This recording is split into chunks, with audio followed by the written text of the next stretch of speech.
കൂരിയാട് ദേശീയപാത നിർമ്മാണത്തിലെ അശാസ്ത്രീയതയെക്കുറിച്ച് താൻ നേരത്തെ മുന്നറിയിപ്പ് നൽകിയിരുന്നതാണെന്നും വിഷയത്തിൽ കേന്ദ്ര സംസ്ഥാന സർക്കാരുകൾ ഗൗരവത്തോടെ ഇടപെടണമെന്നും മുസ്ലിം ലീഗ് നേതാവ് പി.കെ. കുഞ്ഞാലിക്കുട്ടി ആവശ്യപ്പെട്ടു. കഴിഞ്ഞ ദിവസം തലനാരിഴയ്ക്കാണ് ആളുകൾ രക്ഷപ്പെട്ടതെന്നും ഇവിടെ ഒരു പാലമാണ് അനുയോജ്യമെന്ന് താൻ അഭിപ്രായപ്പെട്ടിരുന്നതായും അദ്ദേഹം കൂട്ടിച്ചേർത്തു. അപകടം നടന്ന സ്ഥലം P K. Kunhalikutty MLA, Anilkumar MLA, UDF convener Adoor Prakash തുടങ്ങിയ നേതാക്കൾ സന്ദർശിച്ചു. അല്ല, ഇതിപ്പോ വളരെ വ്യക്തമാണ്. സ്ഥലം സന്ദർശിക്കുന്ന ആർക്കും തന്നെ ഇവിടുത്തെ ഭീതിജനകമായ അറ്റ്മോസ്ഫിയർ കാണാവുന്നതാണ്. റോഡ് ഒന്നായിട്ട് അങ്ങ് ഇരുന്നിരിക്കുകയാണ്. ഒരു സൈഡ് റോഡല്ല, മുഴുവൻ റോഡും ഇരുന്നിരിക്കുകയാണ്. അപ്പോൾ വളരെ ഗൗരവമുള്ള ഒരു വിഷയമാണ്. ഈ നിർമ്മാണം അശാസ്ത്രീയമാണ്. ഇവിടെ പാലം തന്നെ വേണം എന്ന് തുടക്കം മുതൽ ഞങ്ങൾ പറഞ്ഞുകൊണ്ടിരുന്നതാണ്. ഇന്നിപ്പോൾ കലക്ട്രേറ്റിൽ കൂടിയ യോഗത്തിൽ ഇതിൻ്റെ സാങ്കേതിക ഉദ്യോഗസ്ഥന്മാരും അതുപോലെ തന്നെ കലക്ടറും ബാക്കി എല്ലാവരും ഉണ്ടായിരുന്നു. ആ യോഗത്തിൽ ഞങ്ങൾ ആവശ്യപ്പെട്ടിട്ടുണ്ട്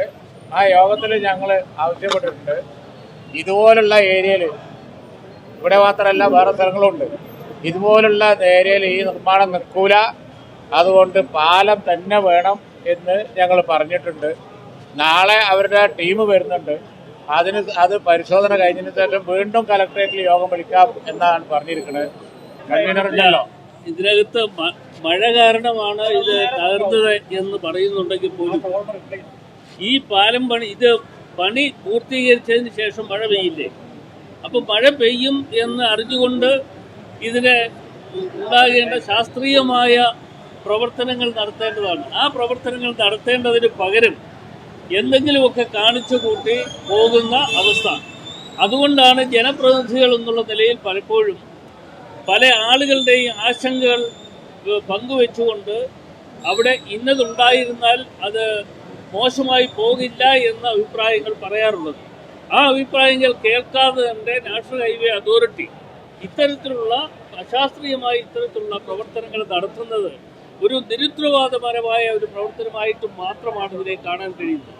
സ്ഥലത്ത് തദ്ദേശ സ്വയംഭരണ വകുപ്പ് ഉദ്യോഗസ്ഥർ, നാഷണൽ ഹൈവേ പ്രതിനിധികൾ എന്നിവർ സന്ദർശനം നടത്തി. ഈ ചാനൽ ന്യൂസ് കോട്ടയ്ക്കൽ. ആഘോഷങ്ങളുടെ ആനിവേഴ്സറി കാലം ഓഫറുകളുടെയും കവിത ഗോൾഡൻ ഡയമണ്ട്സിൽ ഏപ്രിൽ 5 മുതൽ മെയ് 31 വരെ ഗ്രാൻഡ് ആനിവേഴ്സറി സെലിബ്രേഷൻ. ദിവസേനയുള്ള നറുക്കെടുപ്പിലൂടെ തിരഞ്ഞെടുക്കപ്പെടുന്ന ഒരു ഭാഗ്യശാലിക്ക് മേക്കിംഗ് ചാർജ് സൗജന്യം. ഡയമണ്ട് മേക്കിംഗ് ചാർജിൽ 50% വരെ ഡിസ്കൗണ്ട്. 2.5% പണിക്കൂലിയിൽ തുടങ്ങുന്ന വെഡിംഗ് സെറ്റ് കളക്ഷനുകൾ. വമ്പിച്ച കളക്ഷനുകളുമായി ചെയിൻ ആൻഡ് ബാംഗിൾ ഫെസ്റ്റ്. കൂടാതെ ഓരോ പർച്ചേസിനും ഉറപ്പായ സമ്മാനങ്ങൾ. വേഗമാകട്ടെ, ഈ ഓഫറുകൾ മെയ് 31 വരെ മാത്രം. കവിത ഗോൾഡൻ ഡയമണ്ട്സ്.